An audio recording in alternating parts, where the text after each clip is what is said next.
Salut à tous les amis sérivores et cinéphiles. Alors aujourd'hui on se retrouve pour parler du dernier film de Night Shyamalan, Trap, dont la bande-annonce m'avait laissé plutôt impatient.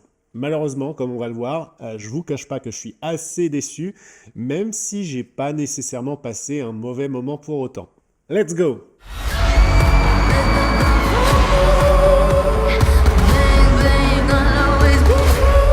Il faut que j'aille aux toilettes.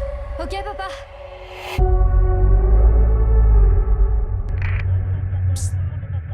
C'est quoi tous ces policiers partout? Je suis pas censé vous le dire. Vous connaissez le boucher?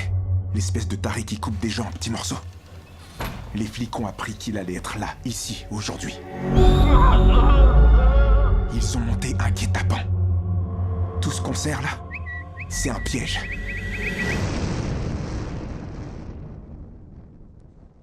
Commençons par le positif. Le concept de base est vraiment cool et c'est d'ailleurs ce qui m'avait marqué dans le visionnage de la bande-annonce. Le pitch est effectivement intéressant. Un tueur en série qui est pris au piège dans un concert géant. Ça, c'est du Shyamalan tout craché. Je me suis dit, waouh, ça va être tendu jusqu'au bout et on aura le droit, comme d'habitude, au twist final qui nous retournera le cerveau. Et pendant la première partie du film, c'est effectivement le cas. On est scotché, on se demande comment notre anti-héros va s'en sortir. C'est comme jouer à cache-cache dans un stade rempli de flics, sauf que si tu perds, eh bien tu finis en tôle. C'est pas mal comme concept, non ? Le truc, c'est que Shyamalan a toujours eu le chic pour nous pondre des idées de ouf, comme dans Sixième Sens ou Incassable par exemple. Le mec a vraiment un cerveau qui carbure à 200 à l'heure pour nous pondre des concepts particuliers et vraiment très intéressants. Et là, avec Trap, il nous sort encore un beau scénario et un beau petit pitch qui, personnellement, sur le papier, vraiment me donnait envie. L'idée de base, c'est donc du caviar pour les amateurs de thriller, mais attention, on sait que souvent, avec Shyamalan, faut pas s'emballer trop vite. On sait tous que le bonhomme a tendance à nous faire du coup du « je commence fort et je finis un peu comme je peux ». Ici, la première partie du film est vraiment bonne, c'est du lourd, du Shyamalan pur jus, même s'il y a quelques défauts évidemment, notamment des facilités scénaristiques, comme on le verra plus tard. On est pris dans l'engrenage, on stresse pour le personnage principal, même si c'est un tueur, oui, c'est un peu tordu, je l'admets, et on se demande comment diable il va pouvoir se sortir de ce guêpier. Mais malheureusement, on n'ira pas au bout de ce délire, il y aura vraiment une transition à un moment du film, on va en reparler par la suite, parce que là je voudrais d'abord me concentrer sur les choses positives de ce film. Il surveille toutes les issues. Il check tout ce qui veut sortir. Une vraie souricière. J'ai jamais ressenti ça. Je me sens hors de contrôle. Elle s'est effondrée. Je peux vous la confier? Merci. L'individu que nous recherchons ne cédera pas à la panique.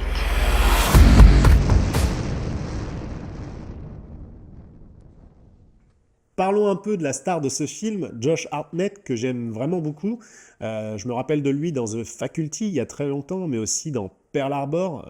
Et je suppose que vous, spectatrices féminines, vous en rappelez surtout dans ce film. Ici, il joue un père de famille, tueur en série, qui a un charisme de dingue. On ne devrait pas, mais on finit presque par l'encourager. C'est un petit péché mignon. C'est un peu comme si votre oncle cool se révélait être un serial killer. Vous savez que c'est mal, mais vous ne pouvez pas vous empêcher d'apprécier ça un petit peu.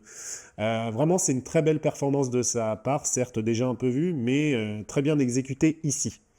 Et j'ai trouvé aussi la fille qui joue sa fille, justement, elle aussi plutôt bien. Elle gère bien la dynamique père-fille et c'est super crédible, ce qui rend le tout, encore une fois, plutôt dérangeant. Ben oui, je reviens encore sur Hartnett, sérieux, c'est la révélation, ou plutôt le comeback de ce film.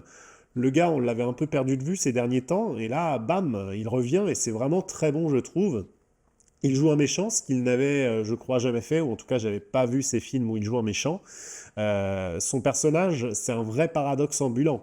D'un côté, tu as ce père visiblement aimant, attentionné, et on y croit, qui emmène sa fille à un concert, et de l'autre, tu as ce tueur de sang-froid, calculateur, qui doit jouer au plus malin avec les flics. Et Hartnett, il jongle entre ces deux facettes avec une aisance assez déconcertante. Un coup, il te fait « Waouh, quel papa génial !» et la seconde d'après, tu te dis « Merde, ce mec, il est vraiment flippant. » Du grand art, vraiment. Il a compris qu'il n'y avait pas d'issue. Il va essayer de semer le chaos.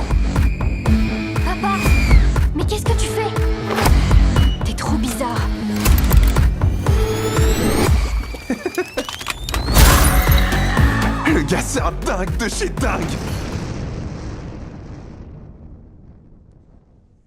Malgré de nombreux défauts scénaristiques sur lesquels on reviendra par la suite, faut reconnaître que la mise en scène de Shyamalan reste plutôt efficace. Le réalisateur parvient effectivement à créer une atmosphère tendue et oppressante, notamment grâce à une utilisation judicieuse des espaces confinés du stade. Les plans en plongée et en contre-plongée accentuent aussi le sentiment de malaise et de trac qu'on ressent pour notre protagoniste principal. La photographie, quant à elle, est soignée, avec des jeux de lumière et des contrastes marqués qui contribuent également à cette ambiance relativement soignée du film. Shyamalan utilise des mouvements de caméra aussi pour suivre le protagoniste à travers la foule, ce qui renforce l'impression de claustrophobie. Les scènes du concert, bien que parfois un peu longues, on reviendra dessus, nous plongent dans l'énergie de l'événement, et là aussi c'est plutôt réussi. Donc même si le scénario dérape comme on va le voir, la réalisation technique reste maîtrisée, rappelant par moments le talent visuel et qui en fait la renommée de Night Shyamalan.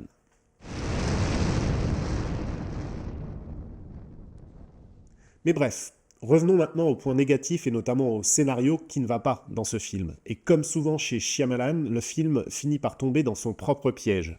La deuxième partie notamment, c'est un peu comme si on changeait de chaîne en plein milieu d'un match de foot pour tomber sur un épisode de Derrick. On sort complètement du concept original, et là, ça devient un peu n'importe quoi. On a des facilités scénaristiques qui sont déjà assez nombreuses dans la première partie du film, mais qui sont encore acceptables. Par contre, dans la deuxième partie du film, elles se multiplient, on n'y croit plus, et il y en a quasiment une par scène. C'est tellement gros que ça en devient presque comique, et c'est peut-être un peu le but d'ailleurs de Night Shyamalan, qui se moque un peu de nous, genre « Mais vous avez vu ce que je peux vous faire gober ?» Bah sérieux, moi j'ai eu l'impression que Shyamalan avait eu une crise d'inspiration à la mi-chemin et s'était dit « Tiens, si je foutais tout en l'air ». Genre à un moment, on a notre tueur en série qui arrive à se balader peinard dans les couloirs bondés de flics. Sérieux, il y a pas un flic là pour le repérer ? On ne parle même pas des décisions prises par certains personnages, et encore une fois par certains flics qui sont complètement débiles. Il y a des moments où tu te dis, mais il est complètement con lui ou quoi ? Enfin, je veux dire, c'est le genre de truc qui, moi, m'a un peu sorti du film et m'a fait grincer des dents, même si, encore une fois, c'était peut-être voulu de Night Shyamalan. C'est frustrant parce qu'on sent que le potentiel était là, qu'il y avait un truc vraiment intéressant à faire avec ce film. Puis parlons aussi des twists. Shyamalan, on le sait, il adore nous balancer des retournements de situation en tout genre, mais là c'est vraiment l'overdose, il y en a une à chaque scène là aussi. C'est comme s'il avait fait une compilation de tous ses twists préférés et qu'il avait décidé de les caser dans les 30 dernières minutes du film. C'est trop. C'est un bordel sans nom et on finit par ne plus rien ressentir et à se dire trop, bah c'est trop, tout simplement. Allez, déployez-vous! Que se passe-t-il? Je crois que vous me cherchez. Désolé les gars, pardon. Désolé. Comment ça va? Vous vous éclatez?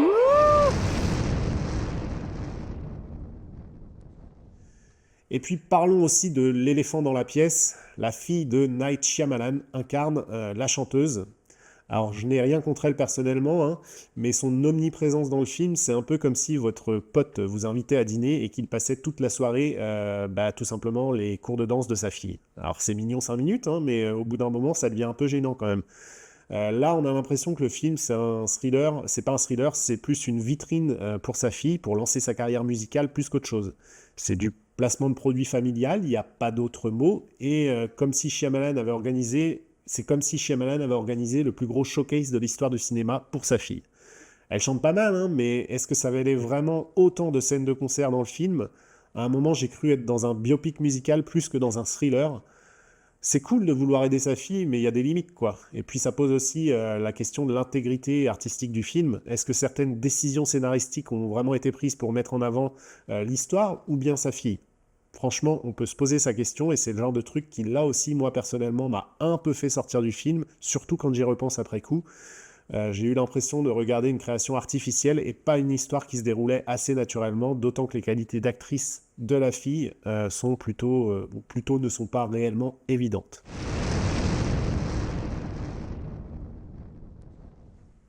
Au final, on ne peut pas s'empêcher de se demander si Shyamalan n'est pas lui-même tombé dans le propre piège qu'il s'est tendu. C'est comme s'il s'était laissé emporter par son concept initial et avait perdu l'essentiel. C'est-à-dire raconter une histoire cohérente et captivante de bout en bout. Le truc, c'est que Shyamalan, il a ce don pour créer des atmosphères uniques, pour nous tenir en haleine, créer des concepts. Pendant la première partie du film, on retrouve vraiment ça. L'ambiance est pesante, on est sur le qui-vive, on scrute chaque coin de l'écran pour voir d'où va venir le danger. C'est vraiment du Shyamalan pur jus, celui qu'on aime. Mais voilà, comme souvent ces derniers temps, il a posé son concept, et puis ensuite il a fait ce qu'il voulait, mais ce qu'il voulait, patatras. Ça part en vrille, on perd le fil, et surtout on perd cette tension qui faisait toute la force de la première partie du film. C'est comme si tu commençais à lire un roman policier, et que l'auteur d'un coup décidait de transformer ça en comédie romantique. Bah tu te retrouves paumé, frustré, et je dois dire un peu trahi. Viens plus près. Qu'est-ce que t'as, papa? Ouvrez-moi cette porte! Sexy. J'ai pas d'issue. J'ai pas de retour possible. Ce coup-là sera mon dernier.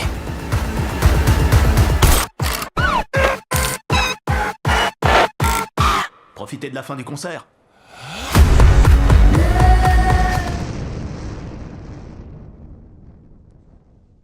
En fin de compte, Trap, c'est un concept génial, donc un Josh Hartnett au top de sa forme, mais un Shyamalan qui finit par se prendre les pieds dans le tapis de ses propres idées. C'est frustrant parce qu'on sentait le potentiel d'un thriller plutôt intéressant, mais il se perd en cours de route.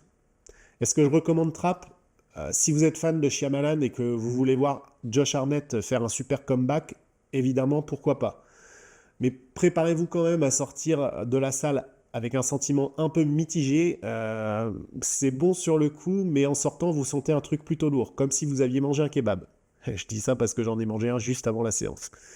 En tout cas, une chose est sûre, Shyamalan reste fidèle à lui-même, quoique il n'y a pas vraiment eu de twist final qu'on n'a pas vu venir, quand on y pense. Bon, et vous, en tout cas, qu'est-ce que vous en avez pensé ? Vous avez kiffé ?